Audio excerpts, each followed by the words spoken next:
Hello everyone, विकास कश्यप का आपको बहुत बहुत नमस्कार। इस क्लास में हम पास्ट इंडेफिनिट टेंस के अफर्मेटिव सेंटेंसेस को ट्रांसलेट करना सीखेंगे।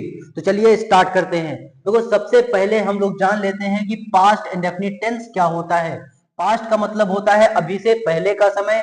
इंडेफिनिट का मतलब होता है इंफॉर्मेशन देने वाला एक्शन।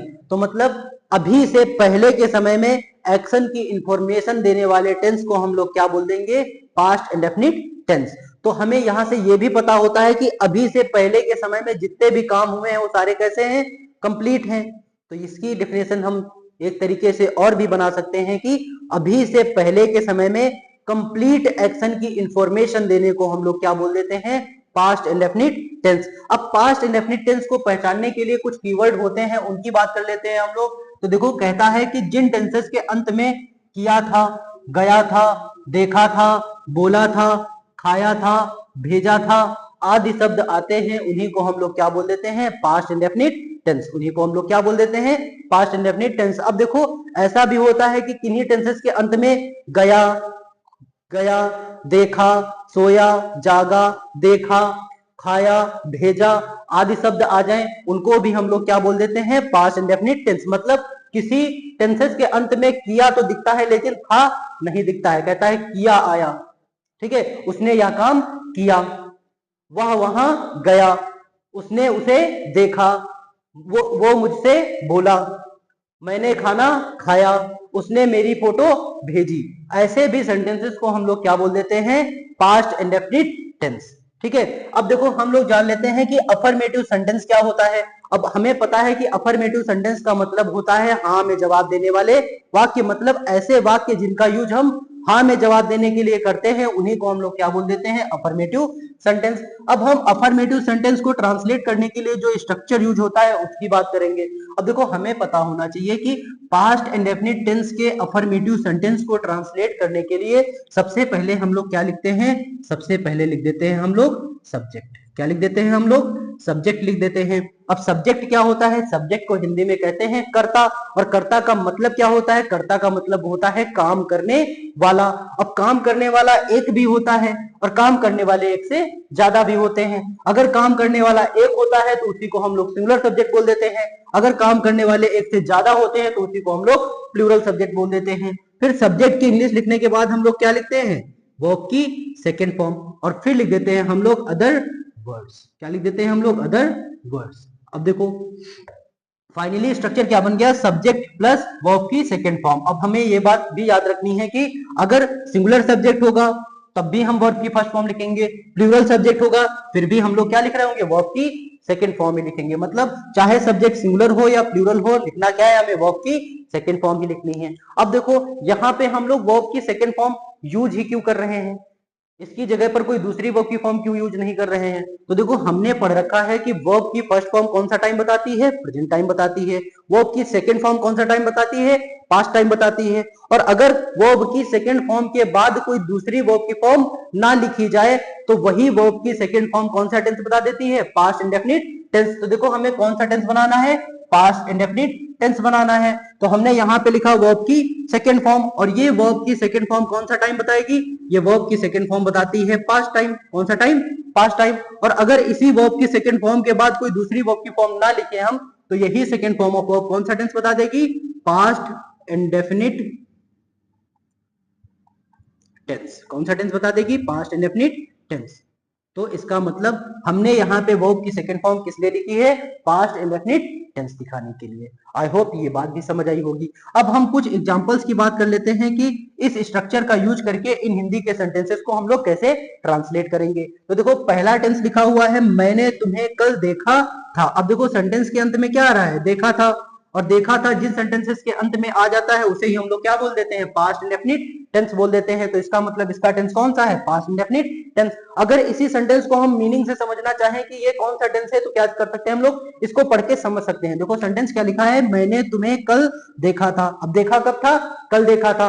आगे वाले कल में देखा था या पीछे वाले कल में देखा था? तो उसने अगर देखा था तो इसका मतलब देखने का काम उसका कंप्लीट है। और आगे के समय में देखने का काम तो भी कंप्लीट नहीं हो सकता है।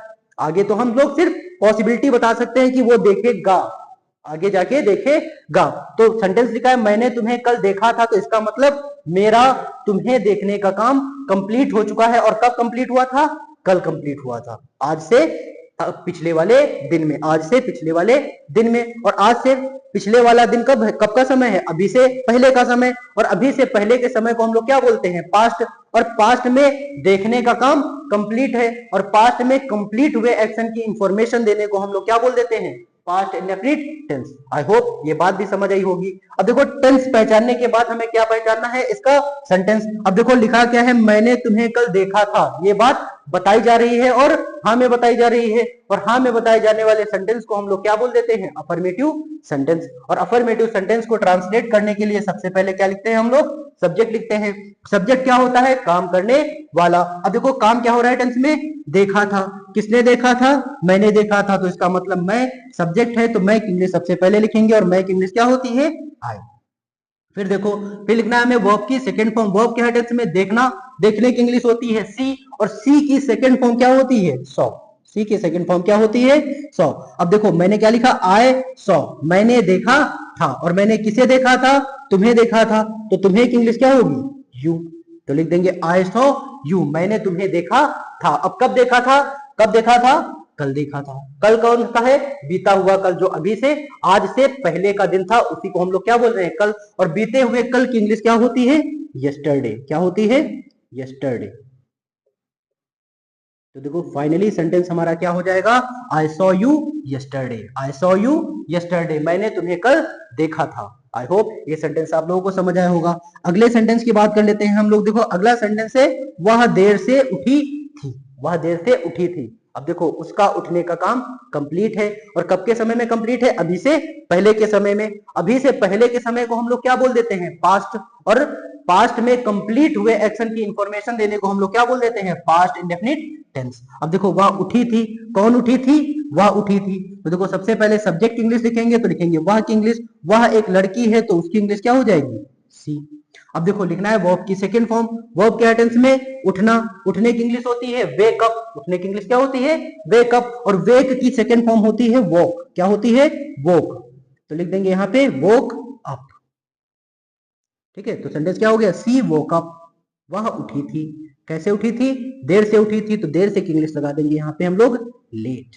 तो सेंटेंस क्या हो गया? सी वोक अप लेट। सी वोक अप लेट। अगले सेंटेंस की बात कर लेते हैं हम लोग। देखो अगला सेंटेंस लिखा है उसने मुझसे बात की थी। मतलब उसका मुझसे बात करने का काम कंप्लीट है। और कब के समय में कंप्लीट है? अभी से पहले के समय में। और अभी से पहले के समय में कंप्लीट हुए काम को हम लोग बताने के लिए कौन सा टेंस का यूज करते हैं? पास्ट इंडेफिनिट टेंस का। तो इसका मतलब इस सेंटेंस का टेंस कौन सा है? पास्ट इंडेफिनिट टेंस है। अब देखो ट्रांसलेट करने के लिए इसका सेंटेंस पहचानेंगे, तो देखो सेंटेंस क्या लिखा हुआ है? उसने मुझसे बात की थी। ये बात फिर से हाँ में बताई जा रही है।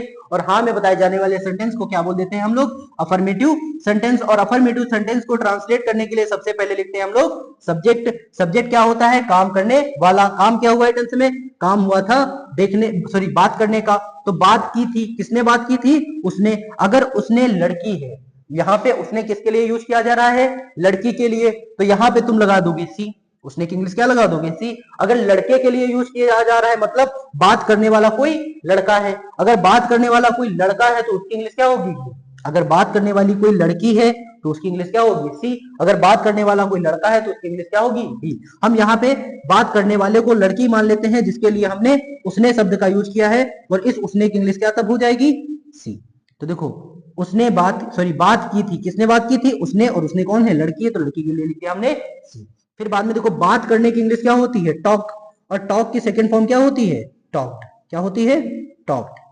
तो सेंटेंस क्या हो गया? सी टॉक्ड। उसने बात की थी। किससे बात की थी? मुझसे बात की थी। तो लिख दोगे he talked to me. He talked to me. He talked to me. उसने मुझसे बात की थी। अगले सेंटेंस की बात कर लेते हैं हम लोग। देखो अगला सेंटेंस लिखा है तुमने उससे सवाल पूछा था। देखो पूछा था कौन सा टेंस?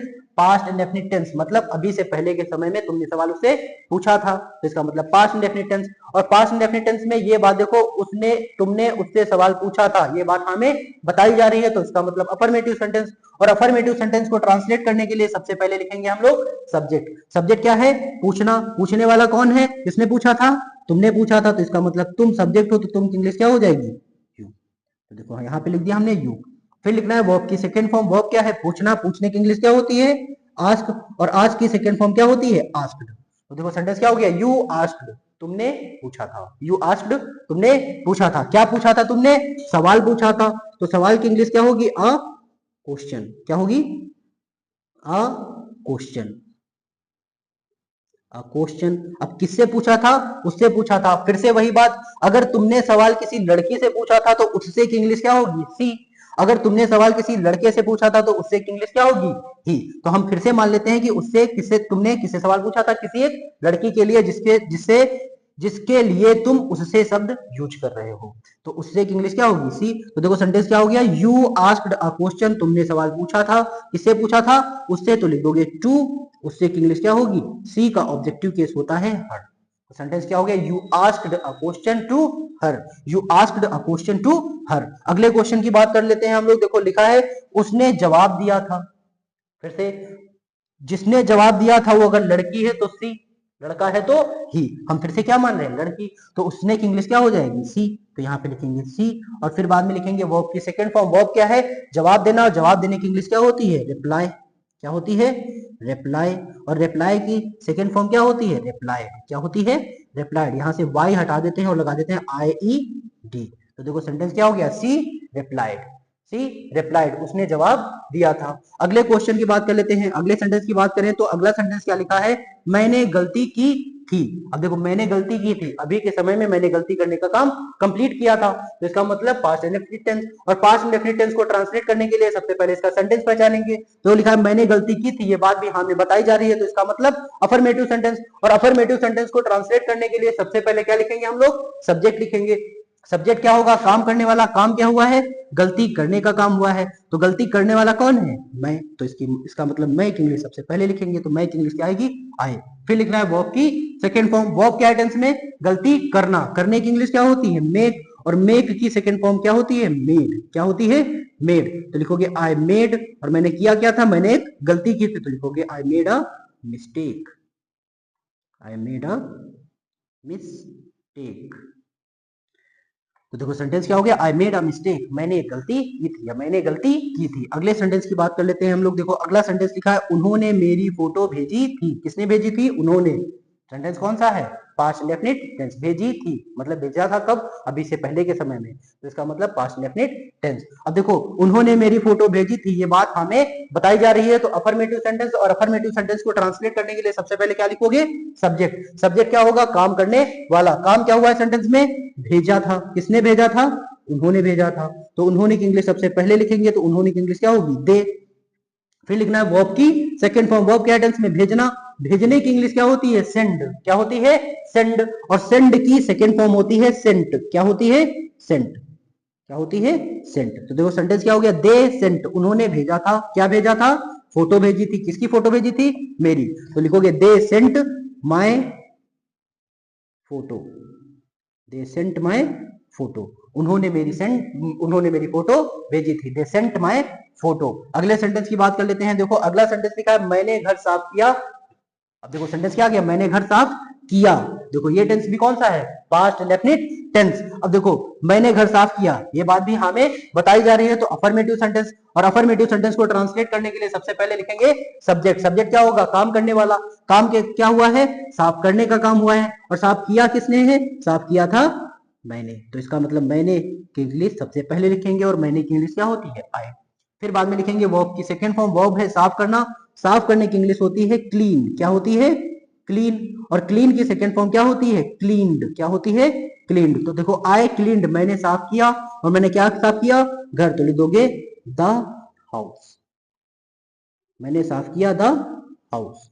तो सेंटेंस क्या हो गया, आई क्लीन्ड द हाउस, मैंने घर साफ किया। अगले क्वेश्चन की बात कर लेते हैं हम लोग। देखो अगला क्वेश्चन लिखा है उसने कुछ कहा था। उसने कुछ कहा था। अब देखो किसने कुछ कहा था, उसने कहा था, तो इसका मतलब उसने सब्जेक्ट है। अगर लड़के ने कुछ कहा था तो ही लिखेंगे, लड़की ने कुछ कहा था तो सी लिखेंगे। अब की बार मैंने इस उसने को क्या मान लिया, ही, तो ही की इंग्लिश होगी ही। मतलब उसने को हमने क्या मान लिया, जिसने कुछ कहा था वो कौन है, लड़का, तो उसने की इंग्लिश क्या हो जाएगी, ही। फिर बाद में लिखेंगे वर्ब की सेकंड फॉर्म। वर्ब क्या है में, कहना। कहने की इंग्लिश होती है से, और से की सेकंड फॉर्म क्या होती है, सैड। क्या होती है? सेड। तो देखो सेंटेंस क्या हो गया? ही सेड, उसने कहा था। क्या कहा था? कुछ कहा था। तो कुछ की इंग्लिश होती है समथिंग। क्या होती है? समथिंग। तो देखो सेंटेंस क्या हो गया?